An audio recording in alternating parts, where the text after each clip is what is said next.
Pour une réunion d'hommes forts qui disputent le championnat des États-Unis. Ce n'est pas de l'haltérophilie, c'est une discipline qui s'appelle la force athlétique, le powerlifting en anglais. Ça ressemble dans le principe à l'haltérophilie, parce que le but du jeu, c'est de soulever le plus lourd possible. Mais contrairement à l'haltérophilie, nous avons 3 mouvements à réaliser. Le squat, qui est une flexion de jambes avec charge, le soulevé de terre ou encore le développé couché, discipline où les poids levés, couchés sur un banc, sont impressionnants.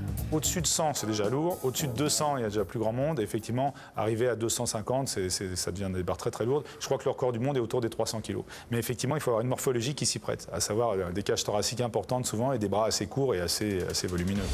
Et c'est exactement le cas de cet athlète vêtu de vert, engagé dans l'épreuve américaine, Aaron Lawrence. Poids de sa barre, 250 kg. Concentration, préparation, attention, action.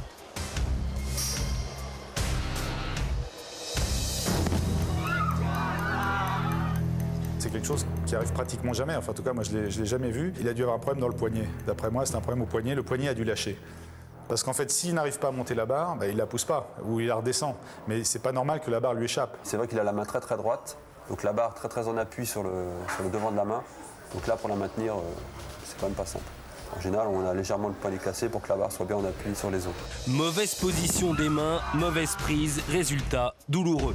Voilà ce qu'aurait dû faire Aaron Lawrence, un poignet légèrement cassé et une barre dans l'axe du bras. Le poignet était plus comme ça, donc c'est pour ça que la barre est partie.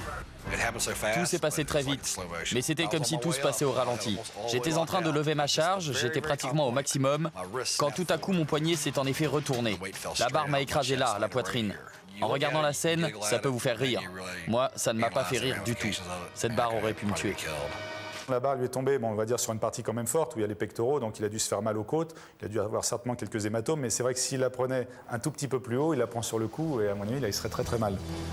Malgré une grosse douleur et une évidente frayeur, Aaron est sorti sans grand dommage de cet accident. Il a depuis longtemps repris le chemin de la salle où, avec ses camarades de poussée, il prend du plaisir à jouer les Hercules. Souvent, les gars qui font ce genre de compétition ont tendance à quand même pas mal utiliser des produits dopants ou à aller de toute façon au-delà de leurs limites. Donc à partir de là, c'est clair que quand on est au-delà de sa limite ou pratiquement à sa limite, forcément, il y a un risque. Aaron Lawrence, en arrivant dans ce championnat, n'imaginait certainement pas l'ampleur de ce risque. Pour un athlète capable de soulever plus de 2 fois son poids, une barre de 250 kg n'aurait dû être qu'une formalité.